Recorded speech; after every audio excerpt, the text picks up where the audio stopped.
Hi everyone and welcome back to another video. I hope you're all doing well. So in today's one, I'm going to share with you guys how I created this simple, easy, beautiful look that you see going on here using this palette. So this one is from Essence. Of course, as you guys know, I love Essence products, and I went and picked up one of their palettes, and this one is called Into the Snow Glow Face and Eye Palette, which looks like this, and that's the outside. So when you open it, of course, you just go like that and you get all the beautiful colors in here. So you are getting 6 highlighters, 4 blushes, and of course 14 eyeshadows, which is pretty cool.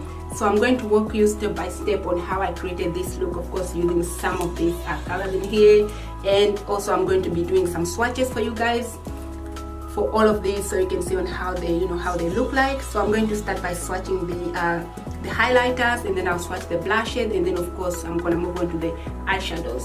So if you are interested in seeing how this palette of course performs, then keep on watching. That's a highlighter, that's how they look like. Not too bad, nice, I like that. You have so many choices to choose from. If you want something more, more blinding, you can find that definitely in this range. If you want something more not so blinding, you can still find that too. So yeah, it's pretty good selection. So here we have the four blushes, of course. So those are the eyeshadow swatch. You have so many different colors here to play with. So yeah, so beautiful, stunning, quite happy. Now I'm going to go ahead and of course show you guys how I created this look right here using some of these shades in here. So if you're interested, then keep on watching, find out how how this look is being created.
Alright guys, so that's the end of the video. I hope you enjoyed it. If you did, don't forget to smash the like button. Thank you so much for watching. Take care, and I will catch you guys on my next video. Bye for now.